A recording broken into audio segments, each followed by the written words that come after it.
તો આપણે એ જે પીએસઆઈનું જે પેપર છે એમાં પાર્ટ બી જીએસના જે છે એ બધા 1 by 1 જોઈએ, બરાબર. આપણે થોડું ડિટેલમાં હું તમને ચલાવીશ. ઓકે. પહેલો ક્વેશ્ચન શું છે કે કયા સુધારા અધિનિયમે ભારતીય બંધારણની પ્રસ્તાવનામાં ફેરફાર રજૂ કર્યા? તો પહેલાં તો પ્રસ્તાવના એટલે શું ખ્યાલ છે તમને? ભારતના બંધારણની પ્રસ્તાવના. Okay, right. પ્રસ્તાવના એટલે આમુખ, જેને આપણે આમુખ તરીકે ઓળખીએ છીએ, બરાબર. આમુખ જેને પ્રિએમ્બલ પણ કહેવામાં આવે છે, તો એ પ્રસ્તાવના છે આપણી. ભારતના બંધારણની શરૂઆત જ આમુખથી થાય છે. ભારતના બંધારણની શરૂઆત ક્યાંથી થાય છે? આમુખથી થાય છે. ઓકે. હવે આપણને એવું લાગે કે ખાલી બંધારણમાં જ આમુખ છે, પણ એવું ન હોય. ઘણી બધી જગ્યાએ આમુખ હોય. કદાચ એવું પણ બની શકે કે તમે તમારી કંપની બનાવો અને તમને એવું લાગે કે મારે મારી કંપનીનું આમુખ રાખવું છે, તો તમે રાખી શકો. અમુક સરકાર દ્વારા બહુ મોટી મોટી પોલિસી બનાવવામાં આવતી હોય, જેમ કે એજ્યુકેશન પોલિસી, શિક્ષણ નીતિ, ઇન્ડસ્ટ્રીયલ પોલિસી. તો એની અંદર પણ સરકાર અમુક વાર જે છે એ એનું આમુખ જે છે એ રાખતી હોય. યુનાઇટેડ નેશન્સ, સંયુક્ત રાષ્ટ્ર જે છે, તો એનું પણ આમુખ હોય. આમુખની અંદર મુખ્યત્વે શું હોય? તો આમુખની અંદર મુખ્યત્વે એ વસ્તુ હોય કે એનો કોર, એનું હાર્દ શું છે, કે આપણે શું બનવા માંગીએ છીએ, કે આપણો મેઇન ઉદ્દેશ્ય, આપણી વેલ્યુઝ, આપણા ઉદ્દેશ્યો, આદર્શ જે છે ને, કે આપણે જેમ કે તમે તમારી કંપની બનાવો તો તમારી કંપનીનો મેઇન કોર હાર્દ શું છે, તો એ તમે તમારા આમુખની અંદર લખો. તો ઇન શોર્ટ આમુખ એ મેઇન વસ્તુ છે. એટલે ઘણી બધી વાર ખબર એવું કહેતા હોય કે આ તો હૃદય છે ને, આ તો બંધારણને સમજવા માટેની ચાવી છે, એવું કહેતા હોય છે. આ તો હોરોસ્કોપ છે, કી ટુ અન્ડરસ્ટેન્ડ કોન્સ્ટિટ્યુશન, એવું કહેતા હોય છે. ઘણી બધી વાર એવો પણ પ્રશ્ન પૂછતા હોય કે જે પેલા લોકો સુપ્રીમ કોર્ટના જજ અથવા અમુક લોકો જે છે એ કન્ફ્યુઝ થાય ત્યારે શું કરે છે? તો કે ત્યારે જે છે એ આમુખનો સહારો લે છે. તો હવે સમજાણું કે આમુખનો સહારો શા માટે લે છે? કારણ કે આમુખની અંદર એનું હાર્દ, એનું હાર્ટ, એનું કોર જે છે એ દર્શાવવામાં આવેલું હોય છે. એટલે ઓકે, ખ્યાલ આવ્યો? તો પહેલાં આમુખમાં સુધારો જે છે એ ક્યારે કરેલો હતો એ કીધેલું છે. અને બંધારણની શરૂઆત પણ આમુખથી જ થાય છે. બંધારણની શરૂઆત ક્યાંથી થાય છે? આમુખથી. અને આમુખની શરૂઆત ક્યાંથી થાય છે એ ખ્યાલ છે તમને? આમુખની શરૂઆત થાય છે અમે ભારતના લોકોથી. We the people of India, બરાબર. We the people of India, અમે ભારતના લોકો. હું તમને પહેલાં તો કહું ને, તો આમુખ આખું તમને યાદ હોવું જોઈએ. ઇંગ્લિશમાં તો ઇંગ્લિશમાં, અથવા ગુજરાતીમાં તો ગુજરાતીમાં, આખું આમુખ તમને યાદ હોવું જોઈએ. મેઇન્સની અંદર આમુખ તમને ઘણું કામ લાગી જાય. તમે મેઇન્સની અંદર આમુખનો આખી જે વસ્તુ જે છે ને એ તમે લખી શકો. આમુખ કેટલી લાઇનનું છે ખ્યાલ છે તમને? આમુખ ખાલી એક જ લીટીનું છે. આમુખ માત્ર અને માત્ર એક જ લીટીનું છે. તમને એવું લાગે એ તો કે બહુ મોટું છે ને કે એક લીટીનું ક્યાંથી હોય, પણ તમે ધ્યાનપૂર્વક જોશો ને તો એ બધાની અંદર ક્યાંય એ એક જ લીટી છે. ક્યાંય બધે ખાલી કોમા ને એવું જ બધું આવે છે, કોમા ને ઓલું સેમિકોલન ને એ બધું. બાકી ફૂલ સ્ટોપ, પૂર્ણ વિરામ તો સૌથી છેલ્લે એક જ જગ્યાએ આવે છે, બીજે ક્યાંય આવતું નથી. એટલે આમુખ માત્ર ને માત્ર કેટલું છે? તો કે એક જ લીટીનું છે. એક જ લીટીનું છે આમુખ. સમજાણું? તો આ બધું મેં તમને ચલાવ્યું, એમાંથી ક્વેશ્ચન પૂછાઈ શકે, અલગ અલગ ક્વેશ્ચન પૂછાઈ જાય કે ભાઈ આમુખની શરૂઆત ક્યાંથી થાય? તો કે અમે ભારતના લોકોથી. કેટલી લીટીનું છે? તો કે એક લીટીનું, એવું પણ પૂછાઈ શકે. અથવા પેલું શું કહેવાય, વિધાનવાળા વાક્યમાં જે છે એ મૂકી દે. તો એનો જવાબ આવશે 42મો સુધારો 1976. 42મો સુધારો 1976, એની અંતર્ગત બંધારણની પ્રસ્તાવનામાં ફેરફાર રજૂ કર્યો હતો. તમને ખબર છે કે આ 42મા સુધારામાં જે સુધારો કર્યો આમુખમાં, તો એ આમુખમાં શું સુધારો કર્યો હતો એ ખ્યાલ છે તમને? ચાલો આપણે જોઈએ. તો 42મો બંધારણીય સુધારો જે 1976માં કર્યો ને, એની અંતર્ગત બંધારણનું આમુખ, બંધારણની પ્રસ્તાવના જે છે ને એમાં સુધારો કર્યો. શું સુધારો કર્યો? તો એની અંદર 3 શબ્દો ઉમેર્યા. 3 નવા શબ્દો ઉમેર્યા. પ્રશ્ન પૂછાઈ જશે કે શું ઉમેર્યું? તો કે 3 નવા શબ્દો ઉમેર્યા. તો કયા 3 નવા શબ્દો? તો કે સોશિયલિસ્ટ એટલે કે સમાજવાદ, સેક્યુલર એટલે કે બિન સાંપ્રદાયિકતા, અને ઇન્ટિગ્રિટી એટલે કે અખંડિતતા. આ 3 શબ્દ ઉમેર્યા. પ્રશ્ન પૂછાઈ જશે અત્યારે. જો આ વખતે કેવો પ્રશ્ન પૂછાણો કે ભાઈ કયા સુધારા અંતર્ગત સુધારો કર્યો? તો કે 42મા સુધારા અંતર્ગત. બીજો પ્રશ્ન પૂછી જશે કે આમુખની અંદર જે સુધારો કર્યો તો 42મા સુધારા અંતર્ગત, તો કયા 3 શબ્દો ઉમેર્યા? Socialist, secular and integrity. ગુજરાતીમાં કહીએ તો સોશિયલિસ્ટ એટલે સમાજવાદ, સેક્યુલર એટલે બિન સાંપ્રદાયિકતા, અને ઇન્ટિગ્રિટી એટલે કે અખંડિતતા. ઓકે. બીજો પ્રશ્ન પૂછાઈ જાય કે બંધારણની પ્રસ્તાવના આમુખની અંદર અત્યાર સુધીમાં કેટલી વાર સુધારો થયો છે? તો કે આમુખની અંદર ખાલી અને ખાલી એક જ વાર સુધારો થયો છે. આમુખની અંદર માત્ર અને માત્ર એક જ વાર સુધારો થયો છે. એક જ વાર સુધારો થયો છે. બીજો અમુક વાર એવો પ્રશ્ન પૂછાતો હોય છે, અથવા વિધાનવાળા વાક્યમાં આપી દે કે બંધારણ અનુસાર અથવા સુપ્રીમ કોર્ટના જજમેન્ટ અનુસાર, સુપ્રીમ કોર્ટના ચુકાદા અનુસાર આમુખમાં સુધારો કરી શકાતો નથી. આમુખમાં સુધારો કરી શકાતો નથી. તો આ વિધાન સાચું કે ખોટું? તો કે ખોટું. કેમ? કારણ કે સુધારો કરી જ નાખ્યો. આ 42મો સુધારો કર્યો તો પછી ક્યાંથી એવું બની શકે? પણ આમુખના સુધારાનો ઇતિહાસ જોઈએ તો 1950માં આપણું બંધારણ લાગુ પડ્યું તો શરૂઆતમાં 1-2 ચુકાદા સુપ્રીમ કોર્ટે એવા આપ્યા હતા કે આમુખ રહ્યો ને એ બંધારણનો ભાગ નથી. આમુખ એ બંધારણનો ભાગ નથી અને આમુખ એ બંધારણનો ભાગ નથી એટલે એમાં સુધારો પણ ન કરી શકાય. પણ પછી આગળ જતાં સુપ્રીમ કોર્ટે કીધું કે ભાઈ આ એ બંધારણનો ભાગ છે, આમુખ બંધારણનો ભાગ છે અને એમાં સુધારો પણ કરી શકાય. તો અત્યારે પ્રશ્ન પૂછાઈ જાય વિધાનવાળા વાક્યમાં કે આમુખ એ બંધારણનો ભાગ છે તો એ વિધાન સાચું પડશે. બરાબર. 3 શબ્દો વિશે તમને ખબર હોવી જોઈએ. અલગ અલગ ઘણી બધી વાર એક ક્વેશ્ચન પૂછાઈ ગયેલો છે કે સોશિયલિસ્ટ, સેક્યુલર એન્ડ ઇન્ટિગ્રિટી. બરાબર. નેક્સ્ટ સ્લાઇડની અંદર આપેલું છે. જો આ એસએસસીની અંદર અને યુપી પોલીસ એસઆઈ એટલે કે દરોગા. આ જે પીએસઆઈનું પેપર જે છે ને, પોલીસ સબ ઇન્સ્પેક્ટર, એને હિન્દીમાં કહેવાય દરોગા. તો આપણે ગુજરાતમાં જે પીએસઆઈ લેવાય એવી રીતે ઉત્તર પ્રદેશની અંદર જે પોલીસ એસઆઈ એટલે સબ ઇન્સ્પેક્ટર, હિન્દીમાં એને દરોગા કહેવાય. એનું જે પેપર લેવાયેલું હતું એમાં સેમ એ જ ક્વેશ્ચન પૂછેલો હતો કે 42માં બંધારણીય સુધારા અંતર્ગત પ્રિએમ્બલ આમુખની અંદર જે 3 નવા શબ્દો ઉમેર્યા હતા એ કયા હતા? નીચે ઓપ્શન જે છે એ બધા આપેલા છે. બરાબર. તો એ મેં તમને જવાબ કહી દીધો કયા કયા ઉમેરેલા હતા એ. આમુખની શરૂઆત જે છે ક્યાંથી થાય તો કે વી ધ પીપલ ઓફ ઇન્ડિયા, અમે ભારતના લોકો. બરાબર. આમુખમાં શું લખેલું છે એ બધું તમને ખબર હોવી જોઈએ. અમે ભારતના લોકો ભારતને એક સાર્વભૌમ, સમાજવાદી, બિન સાંપ્રદાયિક અને લોકતંત્રાત્મક પ્રજાસત્તાક તરીકે સ્થાપિત કરવાનો એવું શરૂ કરેલું, એવી રીતે લખેલું છે. બરાબર. તો સૌથી પહેલાં સમજો કે સાર્વભૌમની બાજુમાં જે સમાજવાદી શબ્દ લખ્યો, પહેલી જ લીટીમાં ગુજરાતીમાં જે લખ્યો સાર્વભૌમની બાજુમાં સમાજવાદી શબ્દ, તો એ મૂળ આમુખની અંદર હતો કે નહોતો? મૂળ આમુખની અંદર એ સમાજવાદી શબ્દ હતો નહીં. એની બાજુમાં બિન સાંપ્રદાયિક શબ્દ લખ્યો તો એ મૂળ આમુખમાં હતો કે નહોતો? તો એ પણ હતો નહીં, એ પણ નહોતો. બરાબર. કેમ? કારણ કે એ 42માં સુધારાથી રજૂ કર્યો. આમુખ જે છે એને પહેલાં ઓબ્જેક્ટિવ રિઝોલ્યુશન કીધું હતું. પહેલાં એનું નામ ઓબ્જેક્ટિવ રિઝોલ્યુશન હતું અને પછી એનું નામ જે છે આમુખ આપ્યું. પંડિત જવાહરલાલ નહેરુ જે છે એને આનું નિર્માણ કરેલું આમુખ જે છે એમને બનાવેલું હતું. ઉદ્દેશિકા પ્રસ્તાવ એને એવું કહેવાય, ઉદ્દેશિકા પ્રસ્તાવ. આમુખ એટલે મેઇન શું તમે સમજો કે ભારતીય બંધારણ બનાવવા માટે બધા લોકો ભેગા થયા. આઈ થિંક 379 કે 389 એટલા લોકો બધા ભેગા થયા હતા. બરાબર. બધા લોકો ભેગા થયા. તો માની લો કે ભેગા તો થઈ ગયા, પણ હવે શું બંધારણ બનાવશું તો એમાં લખશું શું? કંઈક આપણી પાસે કંઈક રેફરન્સ તો હોવો જોઈએ ને કે આપણે ભારતનું બંધારણ બનાવશું તો શું એની અંદર શું હોવું જોઈએ? કંઈક રેફરન્સ પોઈન્ટ, કંઈક વેલ્યુઝ, કંઈક ઉદ્દેશ્યો એવું તો હોવું જોઈએ ને. તો એની માટે તો આ આમુખ બનાવ્યું. તો કે આમુખમાં જે હોય એને ધ્યાને રાખીને બનાવશું. મેં તમને હમણાં કીધું કે તમે કંપની બનાવી તો તમે કંપનીનું પણ આમુખ રાખી શકો. યુનાઇટેડ નેશન્સનું પણ આમુખ છે. ઘણી બધી પોલિસી હોય તો એનું પણ આમુખ હોય. એ શેની માટે?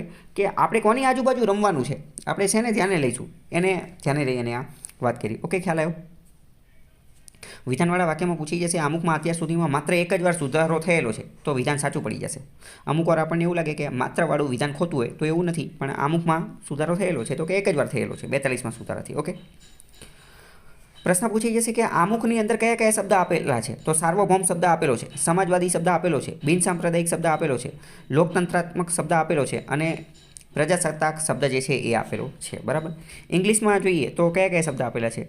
તો કે sovereign, socialist, secular, democratic and Republic. તમે આને કઈ રીતે યાદ રાખી શકો? તો કે 3 વાર એસ છે. SSSDR, SSS ડૉક્ટર, DR એટલે ડૉક્ટર થાય ને, ટ્રિપલ S ડૉક્ટર. સોવરિન એટલે સાર્વભૌમ, સોશિયલિસ્ટ એટલે સમાજવાદી, સેક્યુલર એટલે બિન સાંપ્રદાયિકતા, ડેમોક્રેટિક એટલે તો ખ્યાલ જ હોય ડેમોક્રેસી છીએ આપણે, લોકશાહી, અને રિપબ્લિક એટલે કે પ્રજાસત્તાક. ઓકે, ખ્યાલ આવ્યો? ચલો હવે સમજીએ. પહેલાં આમાંથી પ્રશ્ન શું પૂછાય એ સમજાણું ને કે કયો શબ્દ આપેલો છે? તો કે આ બધા આપેલા છે.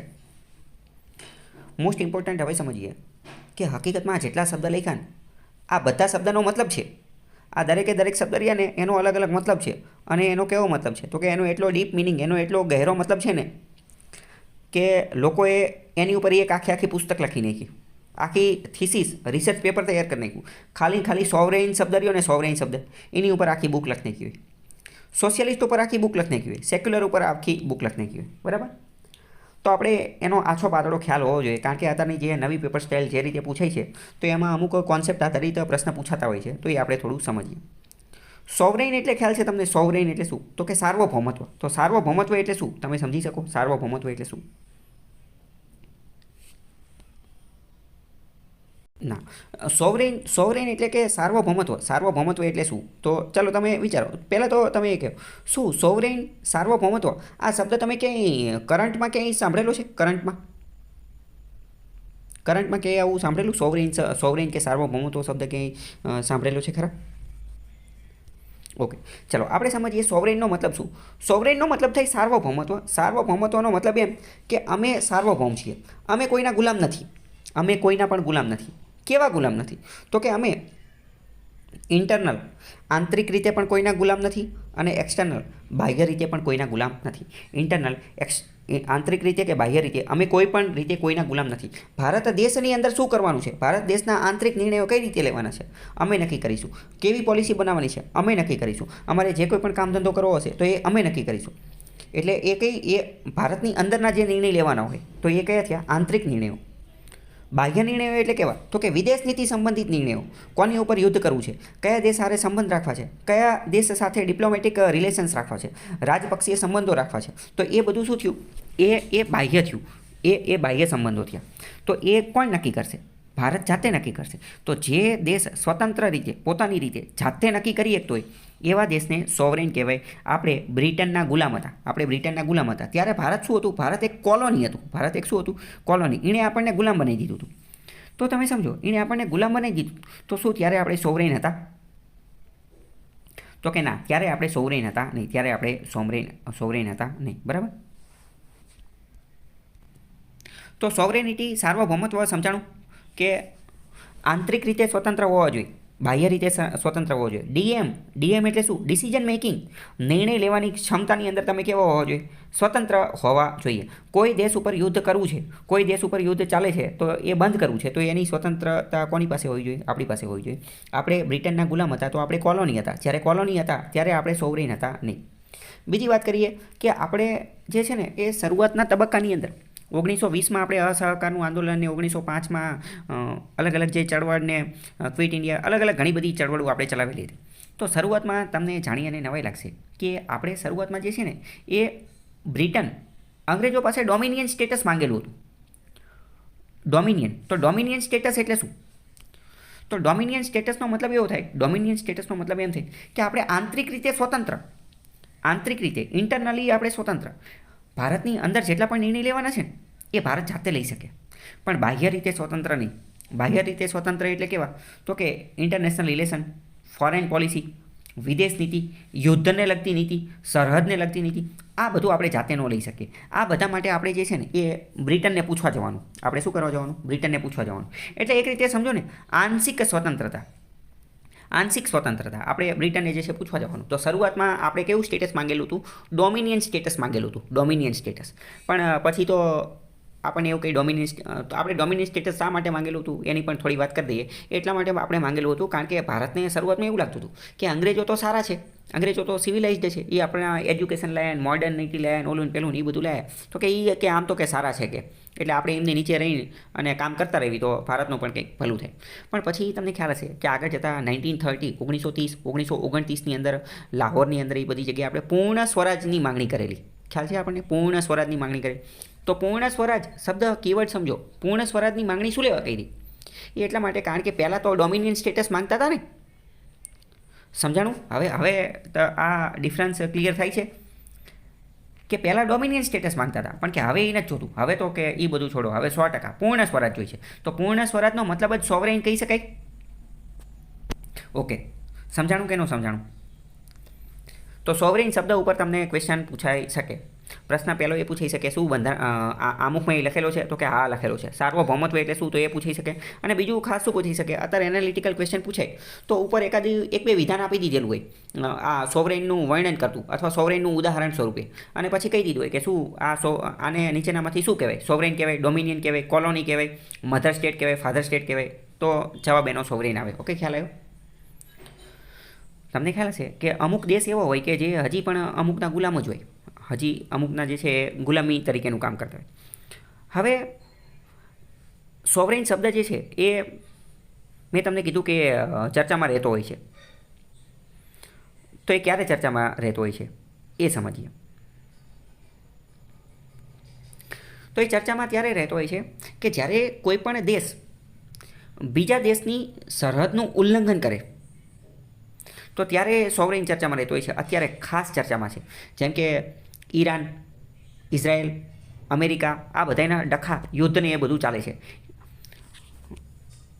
અમેરિકા અને ઈરાને ભેગા થઈ અને પેલા ખમેનીને ઉડાડી દીધો, ઈરાનના સુપ્રીમ વડાને, બરાબર. તો હવે ઈરાન અત્યારે શું કરે છે? ઈરાન અત્યારે ધુઆપુઆ થઈ ગયું છે, ગાંડું થઈ ગયું છે, અને આજુબાજુ ચારે બાજુ બધે મિસાઇલ વરસાવવા લાગ્યું છે. તો એ સાઉદી ઉપર ને, કુવૈત ઉપર ને, યુએઈ ઉપર ને, એ બધા દુબઈની એ બધી જગ્યાએ જે છે એ મિસાઇલ વરસાવવા લાગ્યું છે. તો હકીકતમાં ઈરાન આ બધા ઉપર મિસાઇલ વરસાવે છે, તો એનો મતલબ શું? એનો મતલબ એમ કે ઈરાન એ બીજા અન્ય દેશો Saudi, Israel, Iran, Oman, Kuwait, આ બધાની સોવરેનિટી, સાર્વભૌમત્વ એનું ઉલ્લંઘન કરી રહ્યું છે. આવો અત્યારે હું જે વાક્ય બોલ્યો ને કે ઈરાન આ બધા દેશોના સાર્વભૌમત્વ એનું ઉલ્લંઘન કરી, ગુજરાતીમાં મેં તમને કીધું, અને ઇંગ્લિશમાં કહીએ તો violates the સોવરેનિટી of this Nations. આવું ન્યૂઝની અંદર બતાવતા હોય છે. અથવા હવે તમારે ન્યૂઝ જોયું હોય તો ઠીક છે, ન જોયું હોય તો હવે જોવાનું કે આવા શબ્દો વાપરતા હોય છે. તો હવે તમે સમજ્યા કે આવું સોવરેનિટી શબ્દ શા માટે વપરાય, ત્યાં સાર્વભૌમત્વ શબ્દ શા માટે વપરાય છે.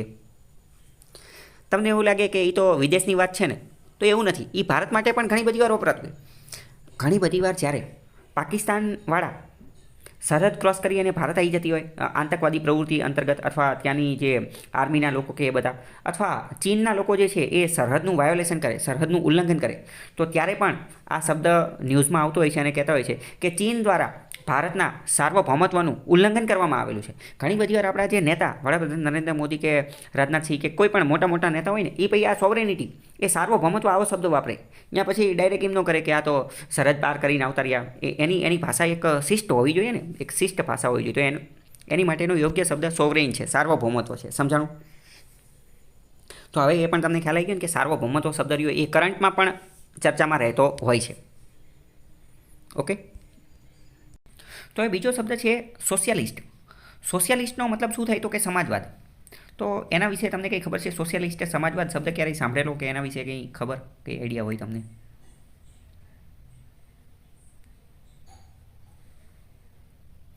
ઓકે, ચાલો સમજીએ.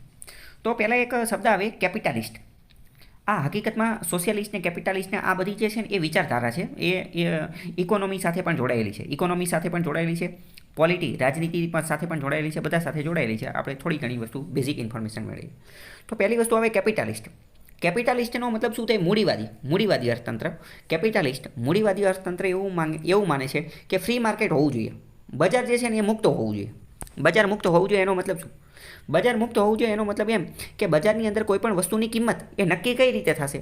તો કે કોઈ પણ વસ્તુની કિંમત એ ડિમાન્ડ એન્ડ સપ્લાયના આધારે થશે. Demand and supply. જો કોઈ વસ્તુની ડિમાન્ડ વધશે તો એની કિંમત ઓટોમેટિક વધશે. જો કોઈ વસ્તુની સપ્લાય વધશે તો એની કિંમત જે છે એ ઓટોમેટિક ઘટશે. આ વસ્તુ તો તમને ખ્યાલ હશે ને થોડો ઘણો. મગજમાં થોડું ઉદાહરણ વિચારો કે કોઈ એક મોબાઈલ છે, એ ખાલી એક જ મોબાઈલ છે, પણ લેવાવાળા 10 જણા છે, તો શું થશે? એની કિંમત વધશે, બરાબર. તો એ ડિમાન્ડ એન્ડ સપ્લાય ઉપર ચાલે. તો કેપિટાલિસ્ટ મૂડીવાદી વિચારધારા શું કહે છે કે ફ્રી માર્કેટ હોવું જોઈએ. ફ્રી માર્કેટને ગુજરાતીમાં કહેવાય મુક્ત બજાર. શું કહે છે કે મુક્ત બજાર હોવું જોઈએ. તો મુક્ત બજારનો મતલબ શું? મુક્ત બજારનો મતલબ એમ કે પ્રાઇસ, કિંમત નક્કી કોણ કરશે? તો કે કિંમત કોઈ નક્કી નહીં કરે. કિંમત માર્કેટ, બજાર જાતે નક્કી કરશે. તો કે કોના આધારે? ડિમાન્ડ એન્ડ સપ્લાયના આધારે. ખ્યાલ આવ્યો કે ન આવ્યો? તો હવે હું 2-3 શબ્દ બોલું છું. એક કેપિટાલિસ્ટ એટલે કે મૂડીવાદી અર્થવ્યવસ્થા, ફ્રી માર્કેટ એટલે કે મુક્ત બજાર, અને ડિમાન્ડ એન્ડ સપ્લાય એના આધારે કિંમત નક્કી થવી. શું આ બધી જ વસ્તુ એકબીજા સાથે જોડાયેલી છે? તો કે હા, આ બધી વસ્તુ એકબીજા સાથે જોડાયેલી છે. Okay, done. તો આ કેપિટાલિસ્ટ અર્થવ્યવસ્થા હતી ને, એના વિરોધમાં વ્યવસ્થા આવી સોશિયાલિસ્ટ પ્રકારની વ્યવસ્થા.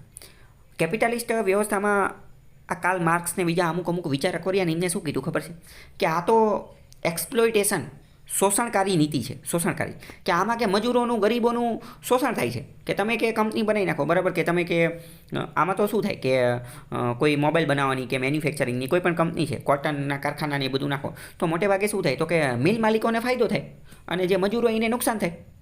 મિલ માલિકોને ફાયદો થાય, મજૂરોનું શોષણ થાય છે. તો કે આવું ના હોવું જોઈએ. તો કેવું હોવું જોઈએ? તો કે હકીકતમાં બધું સરકારી જ હોવું જોઈએ. તમામ કંપની, પ્રાઇવેટ કાંઈ નહીં, બધું સરકારી.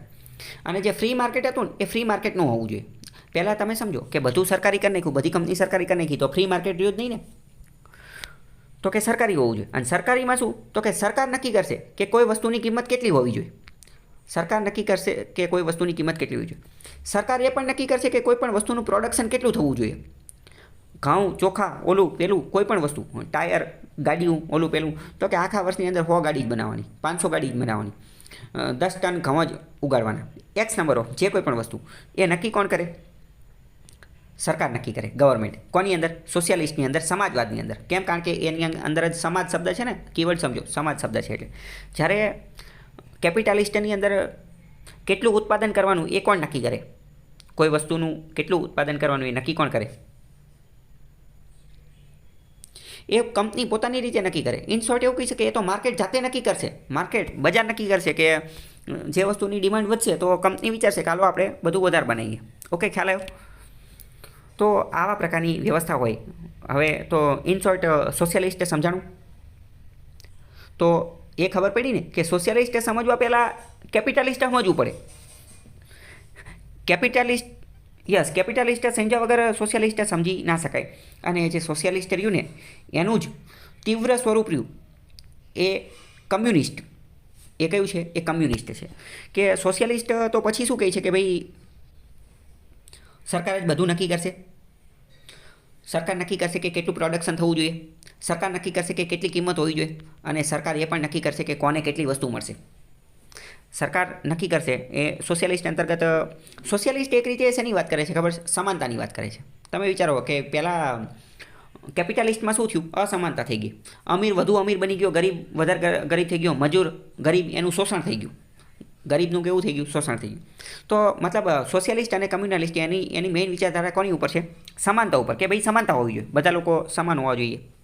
તો એની માટે સરકાર નક્કી કરે કોની કેટલી કિંમત હોવી જોઈએ, કોણ કેટલું પ્રોડક્શન કરશે એ. અને બીજું ખાસ મોસ્ટ ઇમ્પોર્ટન્ટ, સરકાર એ પણ નક્કી કરશે કે કોને કેટલું અનાજ, એટલે કે કોને કેટલા રિસોર્સિસ, સંસાધનો મળવા જોઈએ. સરકાર અમુક વાર એવું નક્કી કરે કે કોઈ ગરીબ છે તો એને વધારે સંસાધનો આપે અને કોઈ અમીર છે તો એને એકદમ ઓછા સંસાધનો આપે. આવું નક્કી કરે. સમજાણું કે ન સમજાણું?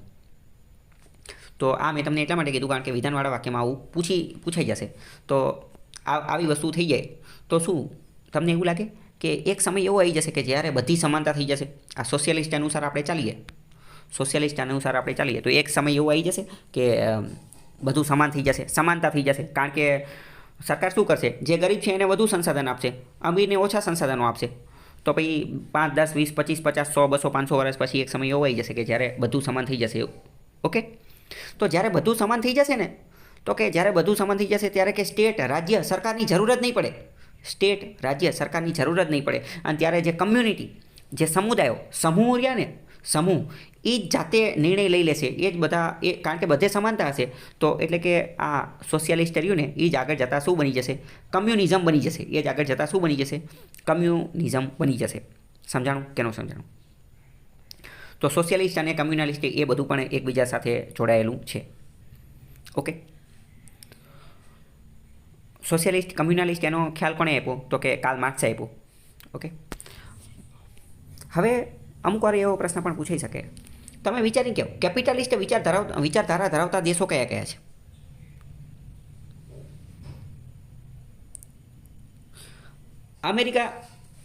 અમેરિકા અને યુરોપના દેશો રહ્યા. અમેરિકા અને યુરોપના દેશો એ કયા છે? કેપિટાલિસ્ટ, મૂડીવાદી ધરાવતા દેશો. હવે સોશિયાલિસ્ટ અને કમ્યુનલિઝમ ધરાવતા દેશ કયા કયા છે? તો કે એ છે કે રશિયા, ખાસ કરીને યુએસએસઆર. યુએસએસઆરની અંદર જે એસ રહ્યો ને, રશિયાનું જૂનું નામ યુએસએસઆર છે, એમાં એસ રહ્યો એ સોશિયાલિસ્ટને જ દર્શાવે છે. ચાઇના એ પણ સોશિયાલિસ્ટ પ્રકારની વિચારધારા ધરાવે છે. ઓકે, સમજાણું? તો અમુક વાર આ પ્રશ્ન પણ પૂછી શકે. નોર્થ કોરિયા જે છે એ પણ આ પ્રકારની વિચારધારા જે છે એ ધરાવે છે. હવે મેં તમને આ બધું સમજાવ્યું કે ભાઈ સોશિયાલિસ્ટ ને કમ્યુનલિસ્ટ ને એ બધું, તો એ વિચારધારા તમને કેવી લાગી? તો કે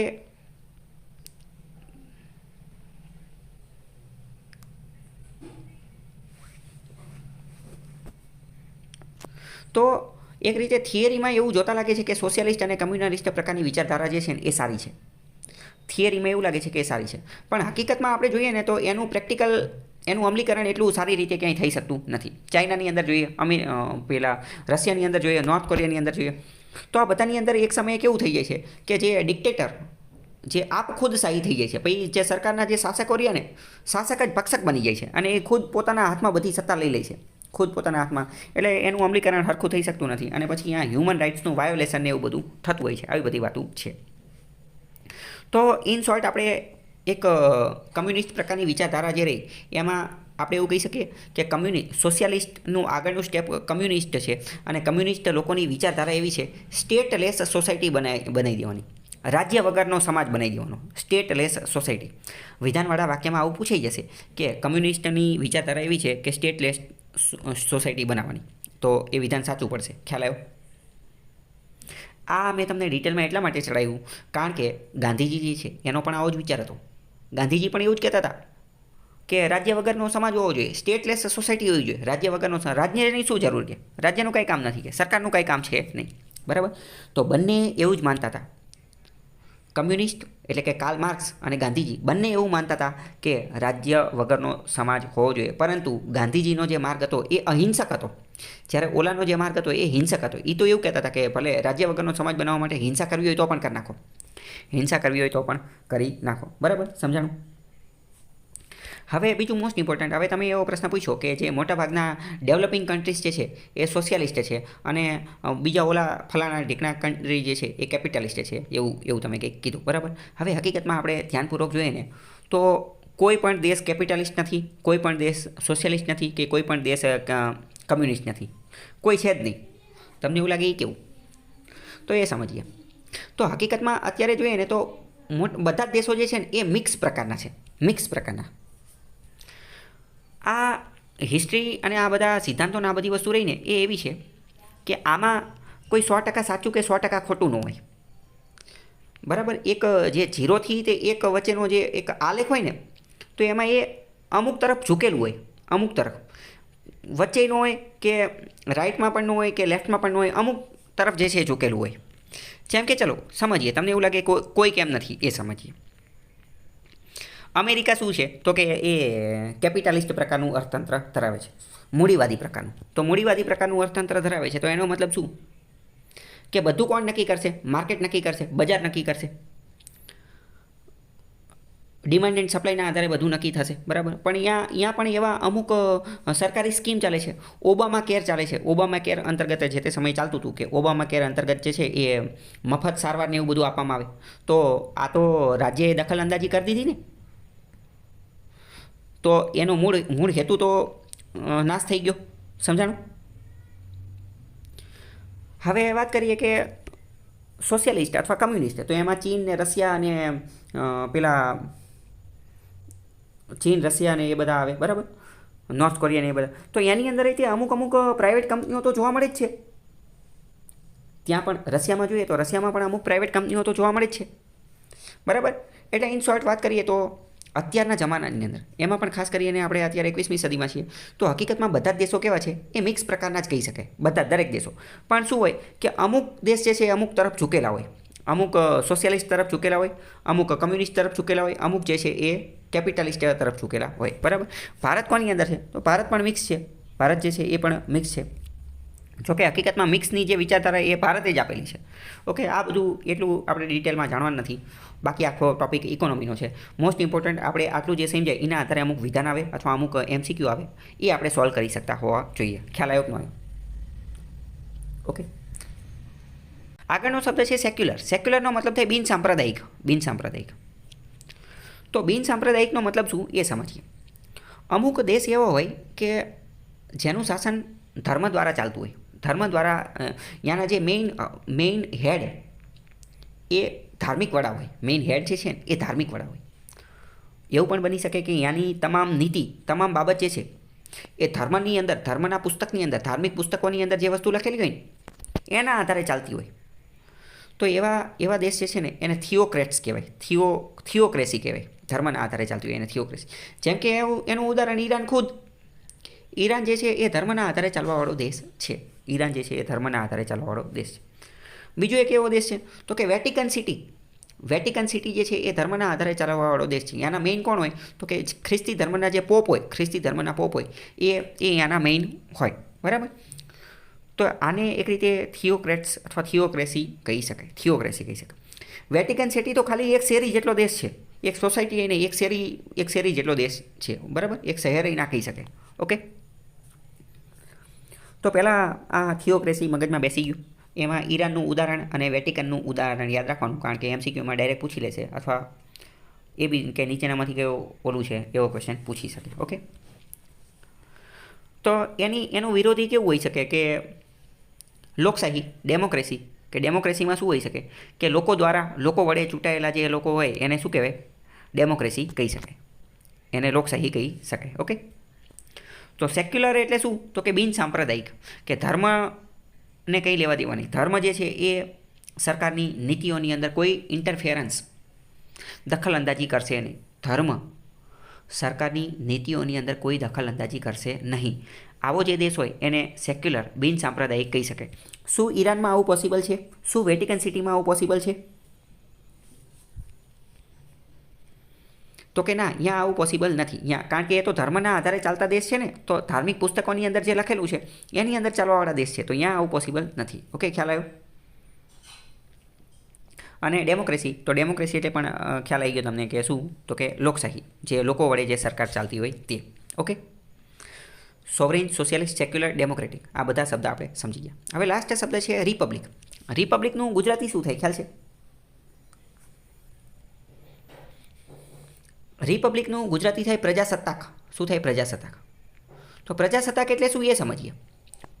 તો પ્રજાસત્તાકનો મતલબ એમ થાય કે દેશનો જે સર્વોચ્ચ હેડ, સર્વોચ્ચ વડો જે હશે ને, સર્વોચ્ચ વડો, હાઈએસ્ટ હેડ, સર્વોચ્ચ વડો જે હશે ને એ કેવો હશે તો કે ચૂંટાયેલો હશે. પબ્લિક વડે ચૂંટાયેલો વ્યક્તિ હશે. જે હાઈએસ્ટ વ્યક્તિ હશે ને, હાઈએસ્ટ મેઇન વ્યક્તિ, એ કેવો હશે? એ ઇલેક્ટેડ, ચૂંટાયેલો હશે. એ વંશ પરંપરાગત નહીં હોય, એ વંશ પરંપરાગત હશે નહીં. જે દેશની અંદર એ પ્રકારની વ્યવસ્થા હોય, કયા પ્રકારની કે ત્યાંનો સુપ્રીમ લીડર, હાઈએસ્ટ વડો, સર્વોચ્ચ વડો જે છે એ કેવું હોય? ઇલેક્ટેડ, ચૂંટાયેલો હોય, પબ્લિક વડે ચૂંટાયેલો હોય, તો એને રિપબ્લિક કહેવાય. અને જો એ પબ્લિક વડે ચૂંટાયેલો ના હોય તો એને રિપબ્લિક કહેવાય નહીં. સમજાણું? ભારતના સર્વોચ્ચ વડા કોણ છે? યસ, ભારતના સર્વોચ્ચ વડા કોણ છે તો કે પ્રેસિડેન્ટ એટલે કે રાષ્ટ્રપતિ. પ્રેસિડેન્ટ એટલે કે રાષ્ટ્રપતિ. શું એ વંશ પરંપરાગત છે? શું એ કોઈ ધર્મમાંથી આવે છે? તો કે ના, એ વંશ પરંપરાગત પણ નથી અને ધર્મમાંથી પણ નથી આવતા, પરંતુ એ પબ્લિક દ્વારા, લોકો દ્વારા ચૂંટાય છે. એટલે ભારત કેવો છે? રિપબ્લિક છે. સમજાણું કે ન સમજાણું? બ્રિટન, યુનાઇટેડ કિંગડમ રિપબ્લિક નથી. કેમ? કારણ કે આનો સર્વોચ્ચ વડો જે છે ને હજી પણ ત્યાંની ક્વીન છે.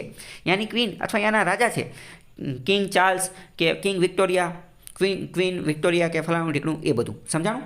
તો એ રિપબ્લિક નથી. સમજાણું કે ન સમજાણું? ભારતની અંદર શું સિસ્ટમ છે કે લોકસભા અને રાજ્યસભામાંથી કોઈ ખરડો પસાર થાય અને એ ખરડો પછી રાષ્ટ્રપતિ પાસે જાય. જેવો રાષ્ટ્રપતિ એની ઉપર સિગ્નેચર કરે પછી એ કાયદો બની જાય. ઓકે. જ્યારે બ્રિટનની અંદર કેવું છે કે પાર્લામેન્ટ, યાની સંસદ જે છે ને એ ખરડો પસાર કરે પછી એ સિગ્નેચર માટે યાની ક્વીન અથવા કિંગ પાસે જાય અને એ જ્યારે એની ઉપર સહી કરે ને પછી એ કાયદો બને. ત્યાં સુધી બને નહીં. જોકે એ સહી કરવાની ના પાડી શકે નહીં, એને ફરજિયાત કરવી જ પડે. પણ ઇન શોર્ટ શબ્દનો આખો ખેલ છે. એ રિપબ્લિક નથી અને આપણે રિપબ્લિક છીએ. ખ્યાલ આવ્યો કે ન આવ્યો? તો મોસ્ટ ઇમ્પોર્ટન્ટ વસ્તુ આપણે ધ્યાનપૂર્વક સમજીએ તો આપણને ખ્યાલ આવશે કે આપણે 1947માં આઝાદ થયા.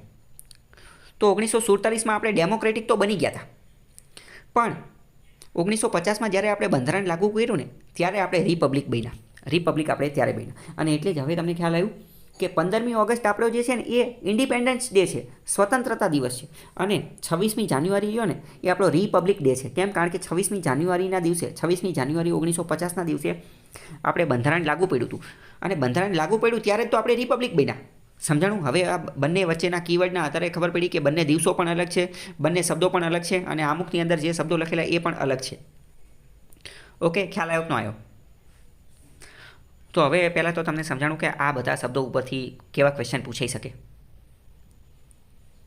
ઓકે, આની થિયરી ઉપરના ક્વેશ્ચન પૂછી શકે, આના પ્રેક્ટિકલ યુઝ ઉપરના ક્વેશ્ચન પૂછી શકે. છેલ્લા થોડા સમયથી ડીવાયએસઓ એસટીઆઈની અંદર આવો પ્રશ્ન પૂછાતા હોય છે, તો પીએસઆઈની અંદર પણ પૂછાઈ શકે, બીજી એક્ઝામની અંદર કોન્સ્ટેબલમાં પણ પૂછાઈ શકે, બધામાં પૂછાઈ શકે. બરાબર.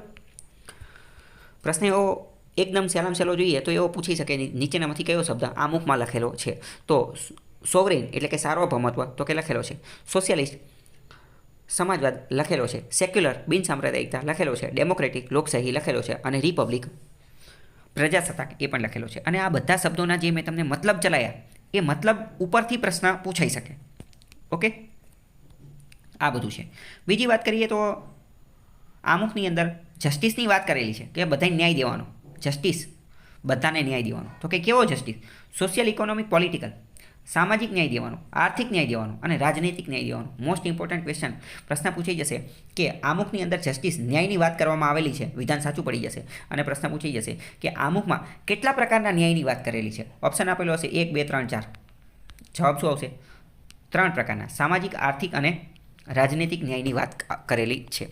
સમાજની અંદર બધાને ન્યાય મળવો જોઈએ, આર્થિક રીતે સમાનતા હોવી જોઈએ, રાજનીતિની અંદર પણ ન્યાય મળવો જોઈએ, બધાને કોઈ સાથે અન્યાય થવો જોઈએ નહીં. ખ્યાલ આવ્યો કે નહીં? પછી વાત કરેલી છે લિબર્ટીની. લિબર્ટી એટલે કે સ્વતંત્રતા. તો કે લિબર્ટી એટલે કે સ્વતંત્રતા. લિબર્ટી આપેલી છે તો કે કેટલી લિબર્ટી આપેલી છે? Thought, expression, belief, faith and worship. પ્રશ્ન પૂછાઈ જશે કે આમુખમાં કેટલા પ્રકારની લિબર્ટી, કેટલા પ્રકારની સ્વતંત્રતા આપેલી છે? ભારતના બંધારણની અંદર આર્ટિકલ 19 અનુચ્છેદ 19ની અંદર પણ લિબર્ટી, સ્વતંત્રતાની વાત કરેલી છે. તો કે 19માં કેટલા પ્રકારની સ્વતંત્રતા છે? તો કે 6 પ્રકારની. આમુખની અંદર કેટલા પ્રકારની સ્વતંત્રતા છે? તો કે 5 પ્રકારની. સમજાણું? આટલી બધી માઇનોર ડિટેલ જે છે આપણને ખબર હોવી જોઈએ, કારણ કે પ્રશ્ન પરીક્ષાની અંદર એ રીતના પૂછાય છે એટલે. ઓકે,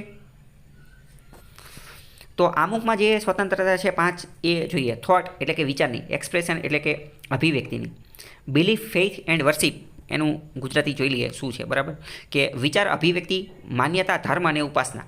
વિચાર, અભિવ્યક્તિ, માન્યતા, ધર્મ અને ઉપાસના. આટલી સ્વતંત્રતા. બરાબર, તો એ પાંચે એ પણ પૂછી લે કે કયા 5 પ્રકારની સ્વતંત્રતા છે. એ તો ઠીક છે, પણ 5નો આંકડો તમને ખબર હોવી જોઈએ. આમુખમાં 5 પ્રકારની સ્વતંત્રતા અને આર્ટિકલ 19 અનુચ્છેદ 19ની અંદર 6 પ્રકારની સ્વતંત્રતા. ખ્યાલ આવ્યો કે ન આવ્યો? પછી શું છે કે equality of status and opportunity, કે સમાનતાનો અવસર અને તક, બધાની સમાનતાની એની વાત કરે છે. અને પછી બીજું શું છે? ફ્રેટર્નિટી. ફ્રેટર્નિટી એટલે કે બંધુત્વતા, ભાઈચારો, બધાની વચ્ચે ભાઈચારો જે છે હોવી જોઈએ. અને unity and integrity of the nation. Integrity શબ્દ આપેલો છે. યુનિટી એટલે કે એકતા, અને ઇન્ટિગ્રિટી ઓફ ધ નેશન એટલે કે રાષ્ટ્રની અખંડિતતા. રાષ્ટ્રને ખંડિત નથી કરવાનો, રાષ્ટ્ર જે છે એને તોડવાનો નથી. એવું નથી કરવાનું કે અડધો ભાગ તોડીને કોઈક બીજાને દઈ દઈએ કે એવું કરીએ, તો કે એવું કરવાનું નથી. બરાબર. ઇન્ટિગ્રિટી શબ્દ મૂળ આમુખમાં હતો કે નહોતો? અખંડિતતા શબ્દ મૂળ આમુખમાં હતો કે નહોતો? તો કે એ હતો નહીં. 3 શબ્દ આપણે ઉમેર્યા: સોશિયાલિસ્ટ, સેક્યુલર અને ઇન્ટિગ્રિટી. ગુજરાતીમાં જોઈએ તો સોશિયાલિસ્ટ એટલે કે સમાજવાદ, સેક્યુલર એટલે કે બિનસાંપ્રદાયિકતા અને ઇન્ટિગ્રિટી એટલે કે અખંડિતતા. આ જે સેક્યુલર, બિનસાંપ્રદાયિકતા માટે અમુક વાર શબ્દ એવો પણ વપરાતો હોય છે, પંથ નિરપેક્ષતા. અમુક વાર એ ગુજરાતી શબ્દ પણ વપરાતો હોય છે, પંથ નિરપેક્ષતા. તો એ શબ્દ લખેલો હોય તો પણ તમારે એ જ સમજવાનું. ઓકે, તો કે in our constituent assembly this 26 day of November 1949, એટલે કે 26 નવેમ્બર 1949ના દિવસે અમે આ બંધારણને એડોપ્ટ, સ્વીકારીએ છીએ, ઇનેક્ટ, લાગુ કરીએ છીએ, and give to ourselves this constitution. આ બંધારણ અમે અમારી જાતને જે છે એ આપીએ છીએ. બરાબર. Adopt, enact and in short, જે દિવસે આપણે બંધારણ સ્વીકાર્યું હતું એ તારીખ કઈ? તો કે 26 નવેમ્બર 1949. ત્યારે સ્વીકારી લીધું હતું. અને લાગુ ક્યારે કર્યું? તો કે એના 2 મહિના પછી 26 જાન્યુઆરી 1950ની અંદર. ઓકે, ખ્યાલ આવ્યો? પ્રશ્ન પૂછાઈ જશે આમુખની અંદર કઈ તારીખ લખેલી છે? તો 26 નવેમ્બરવાળી તારીખ જે છે એ એની અંદર લખેલી છે, કારણ કે જ્યારે સ્વીકાર્યું હતું એ લખે ને. લાગુ પડ્યું હતું એ તો 2 મહિના પછી કર્યું હતું, તો પછી કંઈ પાછા કંઈ સુધારવા તો જવાનું નથી. જ્યારે બધાને મૂકી દીધું તો પાછા સુધારવા તો જવાનું નથી. બરાબર, એટલે 26 નવેમ્બર 1949. ખ્યાલ આવ્યો કે ન આવ્યો? આમુખ કેટલું મહત્ત્વનું છે ખબર પડી? આમુખમાંથી કેવા ક્વેશ્ચન પૂછાઈ શકે એ ખબર પડી? આમુખ ઉપર આ મેં તમને જે થિયરીવાળા, કોન્સેપ્ટવાળા ક્વેશ્ચન હતા એ બધા મેં તમને ચલાવી દીધા. અમુક ફેક્ચ્યુઅલ ક્વેશ્ચન હશે જે તમારે જાતે તૈયાર કરી નાખવાના. કેવા ક્વેશ્ચન એ હું તમને કહી દઉં છું. તમારે નોટ્સ બનાવી હોય તો બનાવી નાખો. કે આમુખની ડિઝાઇન કોણે તૈયાર કરેલી હતી, એની ઉપરના ચિત્ર કોણે દોરેલા છે, આમુખને જન્માક્ષર કોણે કીધેલું છે? આમુખ જે છે એને બંધારણને સમજવાની ચાવી કોણે કીધેલું છે? તો આ બધા ફેક્ચ્યુઅલ ક્વેશ્ચન છે, એ તમારે જાતે તૈયાર કરી નાખવાના, બરાબર. અમુકમાં કનૈયાલાલ મુનશીએ કંઈક કીધેલું છે, પછી BN રાવ જે છે એણે કંઈક કીધેલું છે, બધાએ અલગ અલગ વસ્તુ જે છે એ કીધેલી છે, બરાબર. પણ એ એમાં કંઈ એટલું કંઈ સમજવાનું છે નહીં. ઓકે, એ તમારે ખાલી યાદ ગોખી નાખવાનું, મતલબ ઇન શોર્ટ. આજે આજુબાજુમાં જે આમુખની અંદર આ જે ડિઝાઇન જે છે, તો એ પણ ઓલા જે રવિન્દ્રનાથ ટાગોરની જે ઓલું પેઇન્ટિંગવાળું હતું એના દ્વારા જે છે એ બનાવેલું છે, બરાબર. તો એના નામને એ બધું ખબર હોવી જોઈએ. ઓકે, એ ફેક્ચ્યુઅલ તમારે જોઈ લેવાનું. ઓકે,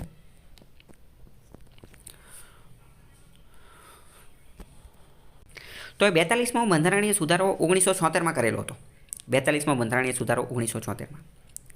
મોસ્ટ ઇમ્પોર્ટન્ટ 42મો અને 44મો બંધારણીય સુધારો વારંવાર ચર્ચામાં રહેતા હોય છે, અથવા એનું અમુક વાર પૂછતા હોય છે. તો અહીંયા ચાલો હું તમને એક ટ્રીક કહું. 42મો બંધારણીય સુધારો રહ્યો ને એ કયા વર્ષમાં થયો? તો કે યસ, 4 ને 2 કેટલા થાય? 6, તો કે 1976. અને 42મા બંધારણીય સુધારામાં જે વસ્તુ કરી ને એને ઉલટાઈ દીધી 44મા બંધારણીય સુધારામાં. તો 44મો બંધારણીય સુધારો ક્યારે થયો? 1978માં. 4 ને 4 8, બરાબર. એટલે સાલમાં કન્ફ્યુઝન તમારે ક્યારેય નહીં થાય. 42માં 4 અને 2 કેટલા થાય? 76, તો 6 અને 4 ને 4 8. સમજાણું? ટ્રીક મગજમાં ઉતરી ગઈ, એટલે હવે તમારે કોઈ કન્ફ્યુઝન થાય નહીં. ઓકે, તો 42મો બંધારણીય સુધારો 1976માં શું કર્યું? ઘણા બધા સુધારા કર્યા, એટલે તો એને મિની કોન્સ્ટિટ્યુશન, નાનું બંધારણ કહે છે. તો એ તો ફેક્ચ્યુઅલ ક્વેશ્ચન છે, વારંવાર કોન્સ્ટેબલમાં જે તે સમયે પૂછાતો હતો. સોશિયલિસ્ટ સેક્યુલર ઇન્ટિગ્રિટી શબ્દ ઉમેર્યા, એ આપણે જોયું. મોસ્ટ ઇમ્પોર્ટન્ટ બીજી વસ્તુ શું ઉમેરી? તો કે ફંડામેન્ટલ ડ્યુટીઝ, મૂળભૂત ફરજ ઉમેરી. મૂળભૂત ફરજો કોની અંતર્ગત ઉમેરી? 42મા બંધારણીય સુધારા અંતર્ગત સ્વર્ણ સિંહ સમિતિની ભલામણથી ઉમેરેલી હતી. કયા અનુચ્છેદમાં? તો કે અનુચ્છેદ 51A એની અંતર્ગત મૂકેલી હતી, અથવા 51 અંતર્ગત. આપણી જેટલી પણ પાઠ્યપુસ્તક આવે, GCERT જે આપણું પાઠ્યપુસ્તક મંડળ દ્વારા જે પાઠ્યપુસ્તક આવે, એ બધી ચોપડીની અંદર મૂળભૂત ફરજો આપેલી હોય. શરૂઆતના પહેલા બીજા પાનાની અંદર મૂળભૂત ફરજો જે છે આપેલી હોય છે. ઓકે, તો આ બધી વસ્તુ ખબર હોવી જોઈએ. DPSPની અંદર અમુક સુધારા કરેલા હતા, પણ આ 2-3 મેઇન હતા જે વારંવાર પૂછાતા હોય છે. ફંડામેન્ટલ ડ્યુટીઝ, મૂળભૂત ફરજો કેટલી છે ખ્યાલ છે?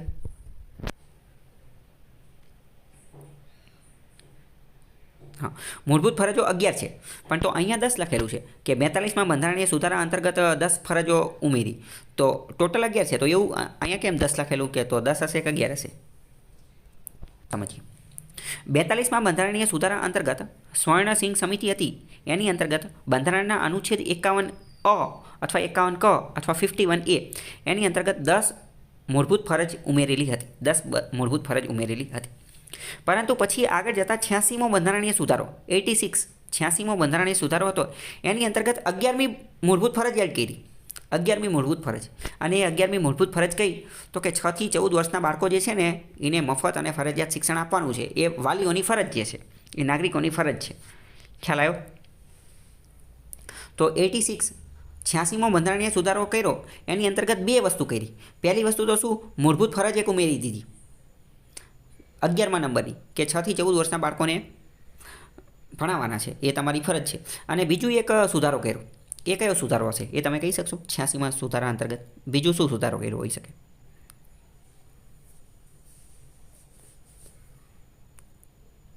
ચલો સમજીએ. તો બીજો સુધારો કર્યો આર્ટિકલ 21A, અનુચ્છેદ 21A.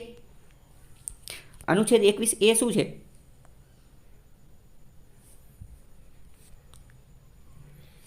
ચૌદ વર્ષથી નીચેના એવું નથી. 14 વર્ષથી નીચેના એવું નથી. 6 થી 14 વર્ષના છે. 6 થી 14 વર્ષના બાળકોને મફત અને ફરજિયાત શિક્ષણ. બેયમાં શબ્દ એ જ છે. સમજો, મોસ્ટ ઇમ્પોર્ટન્ટ. હવે તમારો કોન્સેપ્ટ જે છે એ ક્લિયર થશે કે શું કહેવા માંગે છે. કે 86મો બંધારણીય સુધારો રહ્યો ને, તો એમાં 2 વસ્તુ કરી. એક તો 51A ઉમેર્યું અને એક 21A ઉમેર્યું. 51 બેની અંદર શબ્દ એક જ છે કે 6 થી 14 વર્ષના બાળકો માટે. પણ 6 થી 14 વર્ષના બાળકો માટે શું? તો કે 21Aમાં એવું કીધું કે 6 થી 14 વર્ષના બાળકો માટે જે શિક્ષણ મળશે ને, મફત અને ફરજિયાત શિક્ષણ, એ એમનો ફંડામેન્ટલ રાઇટ, મૂળભૂત અધિકાર છે. અને 51Aની અંદર શું કીધું? કે વાલીઓની ફરજ છે. સમજાણું કે ન સમજાણું? હવે તમે સમજો કે 86મો બંધારણીય સુધારો આવે તો તમને બે આર્ટિકલ યાદ આવવા જોઈએ, 51A અને 21A, અને બંને એકબીજા હારે કઈ રીતે જોડાયેલા છે એ ખ્યાલ આવ્યો કે ન આવ્યો? બરાબર. શિક્ષણની અંદર એવું કહેવામાં આવે છે કે શિક્ષણ વિશે એક એવી આઈડિયોલોજી છે કે જો વિદ્યાર્થી શાળાએ નથી આવી શકતો તો શિક્ષક અને શાળા જે છે ને એ વિદ્યાર્થી પાસે પહોંચી જાય. સમજ્યા હું શું બોલ્યો? જો વિદ્યાર્થી કોઈ કારણોસર શાળાએ નથી જઈ શકતો તો શાળા અને શિક્ષક જે છે ને એને અહીંયા પહોંચી જવાનું.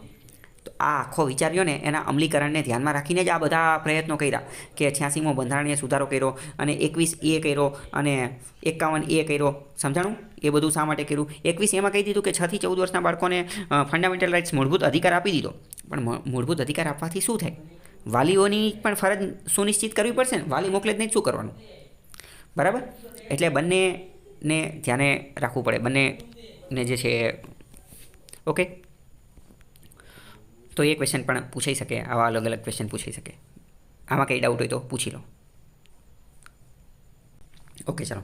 તો હવે 42માં બંધારણીય સુધારો કે જેને મિની કોન્સ્ટિટ્યુશન, નાનું બંધારણ કહે છે, એમાં ઘણા બધા ઉટપટાંગ સુધારા કરી નાખ્યા હતા. અમુક તો આડા બંધારણને નાબૂદ કરવાની એવી બધી અમુક બાબતો જે છે એ પણ કરી નાખી હતી. પણ પછી 44માં બંધારણીય સુધારા અંતર્ગત એ બધી બાબતોને રદ કરી નાખવામાં આવી. એ બધી મતલબ કે ઘણી બધી મોસ્ટ ઓફને રદ કરી નાખવામાં આવી. પણ 44માં બંધારણીય સુધારા અંતર્ગત એક અત્યંત મહત્ત્વની ઘટના કરવામાં આવેલી હતી, અને એ કઈ તો કે જે સંપત્તિનો અધિકાર, રાઇટ ટુ પ્રોપર્ટી હતો ને, સંપત્તિનો અધિકાર, એને મૂળભૂત અધિકારમાંથી કાઢી નાખવામાં આવેલો. વારંવાર ક્વેશ્ચન પૂછાતો હોય છે વન લાઇનરની અંદર કે સંપત્તિના અધિકારને મૂળભૂત અધિકારમાંથી કાઢી નાખ્યો તો એ કયા સુધારા અંતર્ગત? તો એ 44માં સુધારા અંતર્ગત. ઓકે, ખ્યાલ આવ્યો કે ન આવ્યો? પછી ઇમરજન્સી પ્રોવિઝન, કટોકટીને લગતી જે જોગવાઈ હતી એ 42માં બંધારણીય સુધારાથી હળવી બનાવી દીધી. તો એને પાછી મજબૂત બનાવી કોની અંતર્ગત? 44માં સુધારા અંતર્ગત. જ્યુડિશરી, ન્યાયતંત્રની ઘણી બધી સત્તાઓ 42માં બંધારણીય સુધારાથી છીનવી લીધેલી હતી, પણ એ પાછી આપી દીધી કોની અંતર્ગત? 44માં બંધારણીય સુધારા અંતર્ગત. આ તમને થોડો ઘણો આઈડિયા હોવો જોઈએ, પણ મોસ્ટ ઇમ્પોર્ટન્ટ જે સંપત્તિનો અધિકાર જે છે ને એના વિશે ખબર હોવી જોઈએ. તો સંપત્તિનો અધિકાર એ પહેલાં શું હતો? એ FR, ફંડામેન્ટલ રાઇટ, મૂળભૂત અધિકાર હતો. પહેલાં મૂળભૂત અધિકાર હતો, ખ્યાલ આવ્યો? પણ હવે મૂળભૂત અધિકાર નથી. તો હવે તમે મને કહો કે મૂળભૂત અધિકાર હતો તો એ કયા ભાગમાં હશે? પાર્ટ કયા ભાગની અંદર હશે? તો પહેલાં એ ભાગ 3ની અંદર હતો, ભાગ 3ની અંદર હતો. તો હવે એને કાઢી નાખ્યો, તો હવે શું એ ભાગ 3માં હશે? તો કે ના, હવે એ ભાગ 3માં નહીં. તો હવે ક્યાં છે એ ખ્યાલ છે તમને? હવે એ કેવો અધિકાર છે? હવે એ કાનૂની અધિકાર છે અથવા કોન્સ્ટિટ્યુશનલ રાઇટ છે, બંધારણીય અધિકાર છે. અને હવે એ કઈ જગ્યાએ છે એ ખ્યાલ છે તમને? હવે એ 300A અંદર છે, 300A ની અંદર. અને હવે એ કેવો કોન્સ્ટિટ્યુશનલ રાઇટ છે? કેમ? કારણ કે બંધારણની અંદર ઉલ્લેખ છે. બંધારણમાં ક્યાં ઉલ્લેખ છે? તો કે 300A ની અંદર, અથવા એ લીગલ રાઇટ છે. ઓકે, ખ્યાલ આવ્યો? તો આવું વિધાનવાળા વાક્યમાં એ બધામાં મૂકી દઈએ, એ ખ્યાલ હોવો જોઈએ. ઓકે, આટલામાં કંઈ ડાઉટ હોય તો પૂછો. ઓકે, ચલો. તો આપણો જે મેઇન પ્રશ્ન હતો પહેલો, એમાં ઓપ્શનમાં આપેલું હતું 42માં, 40માં, 30માં, 44માં એવા સુધારા આપેલા હતા. તો બીજા અમુક જે ઓપ્શનમાં સુધારા આપેલા હતા એના વિશે પણ આપણે થોડી વાત કરી લઈએ કે 40મો બંધારણીય સુધારો એમાં થોડો કામનો હતો. તો 40મો સુધારો 1976માં થયેલો હતો. એ ભારતીય બંધારણના કયા અનુચ્છેદ સાથે લેવા દેવા છે? તો એ આપણે થોડી વાત કરી લઈએ, કારણ કે એની ઉપર એકવાર ક્વેશ્ચન પણ પૂછાઈ ગયેલો છે. એટલે તો એ અનુચ્છેદ 297 સાથે લેવા દેવા છે. કયો? 40મો બંધારણીય સુધારો રહ્યો ને એ અનુચ્છેદ 297 સાથે લેવા દેવા છે. 297, અને એ પણ 1976માં થયેલો હતો. તો એ કોની હારે લેવા દેવા છે એ થોડી ઉપરથી આપણે વાત કરી લઈએ.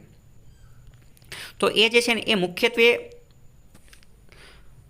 કોન્ટિનેન્ટલ શેલ્ફ, જે આપણે જિયોગ્રાફીની અંદર ભણેલા હતા ને, territorial water, exclusive economic zone અને મેરીટાઈમ ઝોન, એની સાથે લેવા દેવા છે. જે દરિયાની આજુબાજુનો વિસ્તાર, એક્સક્લુઝિવ ઇકોનોમિક ઝોન ને કોન્ટિનેન્ટલ શેલ્ફ ને એ બધું હોય ને એ બધાની લિમિટ એ કેટલી?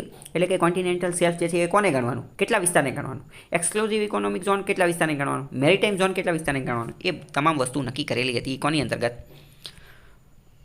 40માં બંધારણીય સુધારા અંતર્ગત અને આર્ટિકલ 297. આ પ્રશ્ન પૂછાઈ ગયેલો છે એટલે આપણે સમજ્યા. અને બીજું ઓપ્શનમાં આપેલો છે એટલે. તો કારણ કે જે જૂનું પેપર હતું એમાં ઓપ્શનમાં આપ્યો, હવે નવું પેપર આવે તો એમાં કદાચ ડાયરેક્ટ પૂછી લે. ઓકે, ખ્યાલ આવ્યો? તો મગજમાં તમારે શું ફિટ કરવાનું? 40મો બંધારણીય સુધારો 1976 શું કર્યું? તો કે અનુચ્છેદ 297માં સુધારો કર્યો. અનુચ્છેદ 297 કોની સાથે લેવા દેવા છે? તો કે એ EEZ exclusive economic zone, continental shelf અને મેરીટાઈમ ઝોન એની લિમિટ નક્કી કરવાનું કામ કરે છે. અને આ બધાની લિમિટ નક્કી કરવાનું કામ કરશે તો કે કોણ કરશે? તો કે પાર્લામેન્ટ કરશે. પાર્લામેન્ટ એટલે કે સંસદ. ક્યારે કરશે? તો કે સમયાંતરે. એને જ્યારે સમય મળશે ત્યારે એ માટેનું કામ ધંધો જે છે એ કરશે. ઓકે, ખ્યાલ આવ્યો કે નહીં?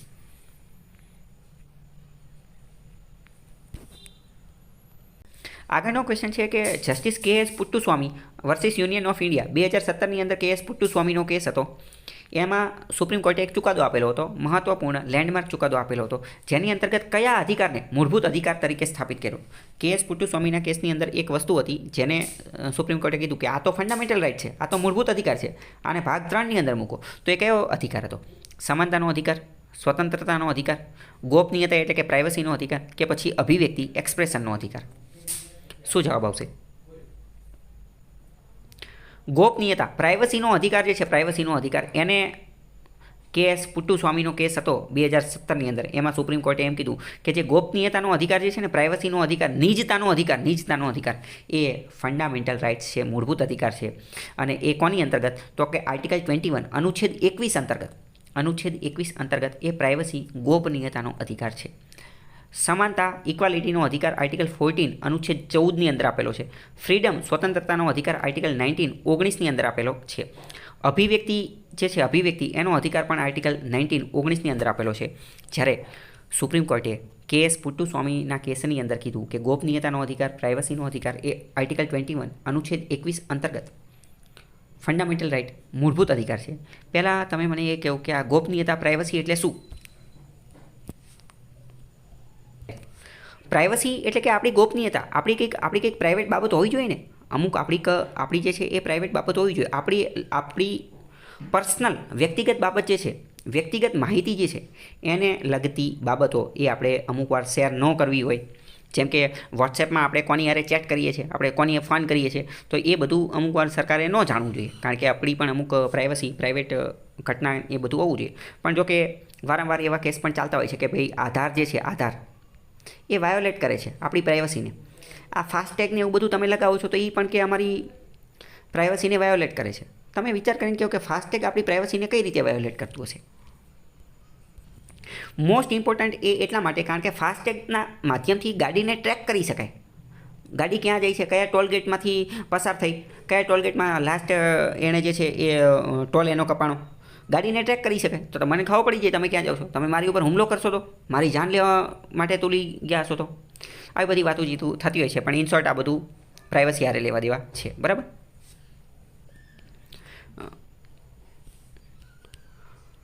બીજો મોસ્ટ ઇમ્પોર્ટન્ટ, સુપ્રીમ કોર્ટ જે છે ને એ ધીમે ધીમે આર્ટિકલ 21 અનુચ્છેદ 21 જે છે ને એનો સ્કોપ ધીમે ધીમે વધારી રહી છે. ઘણી બધી વાર વધારી દીધો. ખાલી કે અનુચ્છેદ 21 શું છે એ ખ્યાલ છે તમને? જીવન જીવવાનો અધિકાર એવું તમે કીધું. જીવન જીવવાનો અધિકાર. ઇંગ્લિશમાં કહીએ તો રાઇટ ટુ લીવ લાઈફ. પણ હકીકતમાં હવે ધ્યાનપૂર્વક સમજો. બંધારણમાં એવું નથી લખેલું. બંધારણમાં એવું લખેલું છે right to live life with dignity. ગૌરવપૂર્ણ જીવન જીવવાનો અધિકાર. કેવો? ગૌરવપૂર્ણ જીવન જીવવાનો અધિકાર. સુપ્રીમ કોર્ટે આ એક શબ્દ પકડી લીધો, ડિગ્નિટી, ગૌરવપૂર્ણ જીવન જીવવાનો અધિકાર. સુપ્રીમ કોર્ટે આ એક શબ્દ પકડી લીધો કે ગૌરવપૂર્ણ, ડિગ્નિટી રીતે જીવવાનો અધિકાર. અને આ એક શબ્દ પકડીને તે એણે આર્ટિકલ 21 અનુચ્છેદ 21 જે છે એનો સ્કોપ બહુ વાઇડ કરી દીધો, બહુ વિશાળ કરી દીધો. એ કે ગૌરવપૂર્ણ જીવન જીવવું એનો મતલબ શું? એ કે એનો મતલબ તો કે ઘણો બધો થાય. કે પહેલાં એવું માનતા હતા કે જીવન જીવવું એટલે શું? તમે જે પહેલાં બોલ્યા ને કે રાઇટ ટુ લીવ લાઈફ, જીવન જીવવાનો અધિકાર, પહેલાં એવું જ માનતું હતું. સુપ્રીમ કોર્ટે એવું માનતું હતું, ભારતનું બંધારણ બધા લોકો એવું જ માનતા હતા કે જીવન જીવવાનો અધિકાર છે, જીવન જીવવાનો અધિકાર. તો કે જીવન જીવવું એટલે શું? ચલો હું તમને એક બીજી વસ્તુ સમજાવું. હકીકતમાં આ કાયદાની ભાષાની અંદર શું હોય?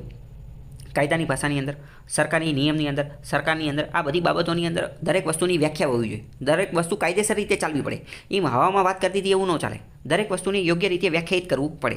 અને યોગ્ય એની માટેના rules, regulations, guidelines, policy, act, statute, lose, આ બધી વસ્તુ હોવી જોઈએ, બરાબર. તો કે ભાઈ જીવન જીવવાનો અધિકાર, તો પણ કે જીવન કોને જીવન જીવવું એટલે શું?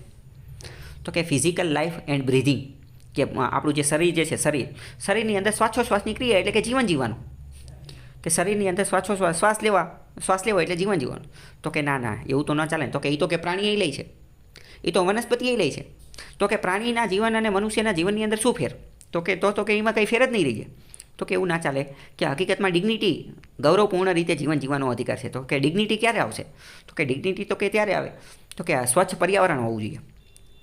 સુપ્રીમ કોર્ટે કીધું કે રાઇટ ટુ ક્લીન એન્વાયરમેન્ટ, સ્વચ્છ પર્યાવરણ હોય ને તો જ આપણે ગૌરવપૂર્ણ રીતે જીવન જીવી શકીએ. એટલે પ્રશ્ન પૂછાઈ જશે કે સારા પર્યાવરણનો અધિકાર એ કોનો ભાગ છે? તો આર્ટિકલ 21નો ભાગ છે. સુપ્રીમ કોર્ટે એને વધાર્યો. પછી સુપ્રીમ કોર્ટે એવું કીધું કે રાઇટ ટુ સ્લીપ, ઊંઘવાનો અધિકાર. જો કોઈ વ્યક્તિ સૂતો હોય અને એને તમે ઉઠાડી દો તો એ તો કે તમે એની ડિગ્નિટી, એની મહાનતા, એની જે ડિગ્નિટી જે છે એનું ગૌરવપૂર્ણ, એના ગૌરવને તમે ઠેસ પહોંચાડો છો. તો કે સ્લીપ એનો અધિકાર. રાઇટ ટુ એમ્પ્લોયમેન્ટ, રોજગારીનો અધિકાર. તો જે આર્ટિકલ 21 જે છે એની અંતર્ગત બીજા ઘણા બધા જે છે એ એડ કરેલા છે. એમાં ખાસ મેં તમને કીધું એ એન્વાયરમેન્ટ ને એ બધા. પછી ક્લીનલીનેસ, સ્વચ્છતાનો અધિકાર, કે આજુબાજુનું વાતાવરણ એ બધું કેવું હોવું જોઈએ? સ્વચ્છતા હોવી જોઈએ. તો આ બધી વાતો જે છે એ સુપ્રીમ કોર્ટે કરેલી છે. ઇન શોર્ટ તો એ બધા પ્રશ્નો એવો પૂછી જશે કે રાઇટ ટુ એન્વાયરમેન્ટ એ કોનો ભાગ છે? તો એ આર્ટિકલ 21 અનુચ્છેદ 21નો. ખ્યાલ આવ્યો કે નહીં? અને આ બધો ખેલ કોના આધારે રચાણો? એક શબ્દના આધારે, ડિગ્નિટી, ગૌરવપૂર્ણ જીવનના આધારે. બરાબર? જે અનુચ્છેદ 21A 21 અંતર્ગત જે એજ્યુકેશન, શિક્ષણનો અધિકાર આપ્યો એ પણ એના કારણે તે કે શિક્ષણ વગર હું ડિગ્નિટી, ગૌરવપૂર્ણ જીવન કઈ રીતે જીવી શકીશ જો મને શિક્ષણ જ નહીં મળે તો? બરાબર? મોહિની જૈનનો કેસ આવેલો હતો. પ્રશ્ન પૂછી જશે મોહિની જૈન, લખવું હોય તો લખી નાખજો કે મોહિની જૈનનો કેસ આવેલો હતો સુપ્રીમ કોર્ટની અંદર. એની અંતર્ગત કીધું કે ભાઈ રાઇટ ટુ એજ્યુકેશન, આજે શિક્ષણનો અધિકાર 6 થી 14 વર્ષના બાળકોને, તો એ બધી વાત કરી. ઓકે, તો આ બધો કોન્ટેક્સ્ટ સમજાય છે કે શબ્દો, કીવર્ડ એકબીજા હારે જોડી શકો છો તમે. ઓકે, ચાલો. તો એવી જ રીતે એક અધિકાર આપેલો તાજેતરમાં છેલ્લા થોડા વર્ષોની અંદર, રાઇટ ટુ ઇન્ટરનેટ, ઇન્ટરનેટનો અધિકાર. અમુક વાર સરકાર આએ દિન હાલતા ચાલતા ઇન્ટરનેટ બંધ કરી નાખે તો શું ચાલે કે ન ચાલે? કેરળ હાઈકોર્ટની અંદર મુદ્દો પહોંચી ગયો કે ભાઈ રાઇટ ટુ ઇન્ટરનેટ, ઇન્ટરનેટનો અધિકાર એ તો કે મારો ફંડામેન્ટલ રાઇટ, મૂળભૂત અધિકાર છે. તો સરકાર કે એ તમારો મૂળભૂત અધિકાર કઈ રીતે થઈ ગયો? તો કે એ તો મારો મૂળભૂત અધિકાર છે. તમે કે ઇન્ટરનેટ બંધ કરી નાખો એના કારણે મારો કામ ધંધો બંધ થઈ જાય છે. તો કે એ કઈ રીતે? તો કે હું ઝોમેટોમાં નોકરી કરું છું, મારે ઓનલાઈન કામ કરવાનું હોય, ઓનલાઈન લેક્ચર લેવાનો હોય, મારે કોન્ફરન્સ લેવાની હોય, મારે ઝૂમ, વેબ એ બધાની મિટિંગની એ બધાનું આયોજન કરવાનું હોય, તો કે મારું કામ ધંધો, રોજગારી બધું બંધ થઈ જાય છે. તો કે આના કારણે મારું ઘણું બધું અટકાઈ જાય છે. એટલે કે ઇન્ટરનેટનો અધિકાર એ તો કે મારો મૂળભૂત અધિકાર છે. સુપ્રીમ કોર્ટની અંદર કેસ ગયો, પહેલાં કેરળ હાઈકોર્ટની અંદર કેસ ગયો. કેરળ હાઈકોર્ટે કીધું કે હા સાચી વાત છે કે આર્ટિકલ 19 અનુચ્છેદ 19 અંતર્ગત ઇન્ટરનેટ જે છે ને એ અભિવ્યક્તિનું કામ કરે છે. ઇન્ટરનેટના માધ્યમથી, સોશિયલ મીડિયાના માધ્યમથી તમે અભિવ્યક્તિ કરી શકો. અને અભિવ્યક્તિનો અધિકાર કોની અંદર આવેલો છે? આર્ટિકલ 19ની અંદર. એટલે કે કેરળ હાઈકોર્ટે એવો ચુકાદો આપ્યો કે અનુચ્છેદ 19 અંતર્ગત રાઇટ ટુ ઇન્ટરનેટ, ઇન્ટરનેટનો અધિકાર એ ફંડામેન્ટલ રાઇટ છે, મૂળભૂત અધિકાર છે. ખ્યાલ આવ્યો? પણ પછી આગળ જતાં આ કેસ રહ્યો ને એ ગયો સુપ્રીમ કોર્ટની અંદર, અને સુપ્રીમ કોર્ટે કીધું કે હા સાચી વાત કે રાઇટ ટુ ઇન્ટરનેટ એ તો ફંડામેન્ટલ રાઇટ છે, પણ એ કોની અંતર્ગત? આર્ટિકલ 21 અનુચ્છેદ 21 અંતર્ગત. અનુચ્છેદ 21 અંતર્ગત. ખ્યાલ આવ્યો? અને સુપ્રીમ કોર્ટે આજે ચુકાદો આપ્યો એ અનુરાધા ભાસીન કેસની અંદર આપેલો હતો. અનુરાધા ભાસીન કેસની અંદર પ્રશ્ન તમને કેવા પૂછાય એ હું તમને કહી દઉં કે કેરળ હાઈકોર્ટે જે ઇન્ટરનેટના અધિકારને જે મૂળભૂત અધિકાર માન્યો એ કોની અંતર્ગત? તો કે અનુચ્છેદ 19 અંતર્ગત અભિવ્યક્તિની સ્વતંત્રતાનો અધિકાર હતો એના અંતર્ગત. અને સુપ્રીમ કોર્ટે જે માન્યો એ કોની અંતર્ગત માન્યો? તો કે અનુચ્છેદ 21 અંતર્ગત. અનુચ્છેદ, અને સુપ્રીમ કોર્ટે અનુચ્છેદ 21 અંતર્ગત ઇન્ટરનેટના અધિકારને મૂળભૂત અધિકાર ગણાયો. તો એ કેસનું નામ શું હતું? તો એ અનુરાધા ભાસીન કેસ હતું. અનુરાધા ભાસીન કેસ. ઓકે, ખ્યાલ આવ્યો?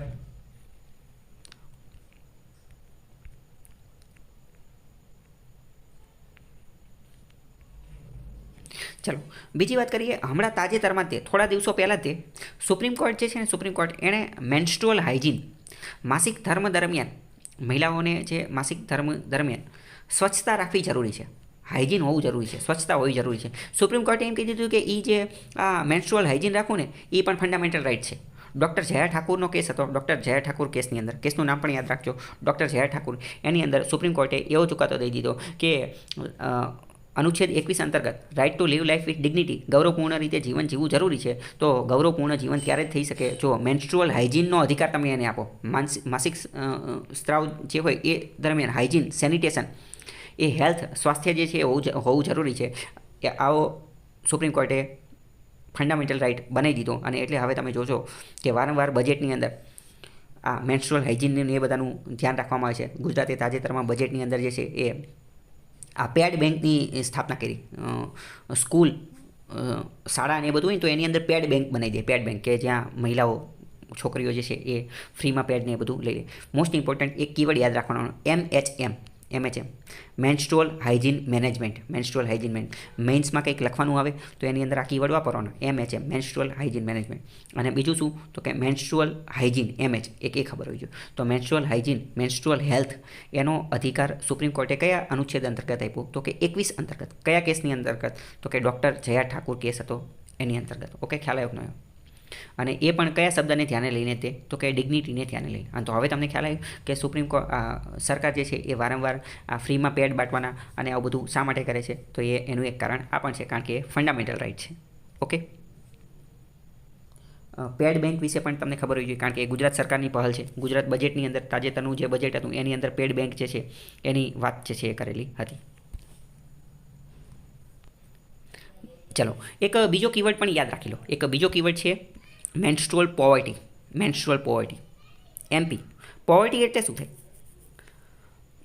પોવર્ટી એટલે કે ગરીબી. હવે તમને જાણીને નવાઈ લાગશે, ગરીબી અલગ અલગ પ્રકારની હોય. આવા કીવર્ડ તમારે વાપરવાના મેન્સની અંદર. તો કે મેન્સ્ટ્રુઅલ પોવર્ટી, માસિક ધર્મની અંદર જે હાઇજીન, સેનિટેશન, સ્વચ્છતા જે રાખવાની હોય તો એની માટે અમુક સાધનો હોવા જોઈએ, જેમ કે સેનિટરી પેડ્સ યોગ્ય હોવા જોઈએ. પણ તમને ખ્યાલ હશે, આ અક્ષય કુમાર કહે છે ને કે तुम यहाँ पर फूं फूं कर रहे हो और એ લડકીઓ વાળી બીમારી એવું બધું કહે છે. તો એનો મતલબ શું કે અમુક મહિલાઓ પાસે હજી પણ મેન્સ્ટ્રુઅલ હાઇજીન માટેના જે સાધન હોવા જોઈએ, યોગ્ય પેડ અથવા યોગ્ય જે વસ્તુ હોવી જોઈએ એ હોતી નથી. એટલે નીતિ આયોગ અને ભારત સરકાર ઘણા રિપોર્ટ્સની અંદર એવું કહે છે કે ભારતની અંદર ઘણી બધી જગ્યાએ મેન્સ્ટ્રુઅલ પોવર્ટી જોવા મળે છે, ગરીબી જોવા મળે છે. આ બાબતની અંદર શું જોવા મળે છે તો અમુક નિબંધની અંદર કે એવી જગ્યાએ તમે વાપરતા હોય તો આ મેન્સ્ટ્રુઅલ પોવર્ટી શબ્દ વાપરી શકો છો. આની જેવો જ એક બીજો શબ્દ આવે, એજ્યુકેશનલ પોવર્ટી, શૈક્ષણિક ગરીબી. અહીંયા તમે એક વસ્તુ સમજ્યા, એક જાદુ, એક કીવર્ડ તમે સમજો છો કે આપણે જાતે કીવર્ડ બનાવીએ છીએ, મતલબ કે ન્યૂઝમાં જોઈને આપણે શું બનાવીએ. એજ્યુકેશનલ પોવર્ટી કીવર્ડ તમે વાપરો એટલે સામે પેપર ચેક કરવાવાળાને ખબર પડી જાય કે આનું થિંકિંગ લેવલ કઈ રીતનું છે. મેન્સ્ટ્રુઅલ પોવર્ટી શબ્દ વાપરો એટલે એને ખબર પડી જાય કે શું કહેવા માંગે છે. ઓકે, ખ્યાલ આવ્યો કે નહીં? તો આવા શબ્દો તમારે મેઇન્સમાં વાપરવાના. ઓકે, તો કંઈ ડાઉટ હોય તો પૂછો.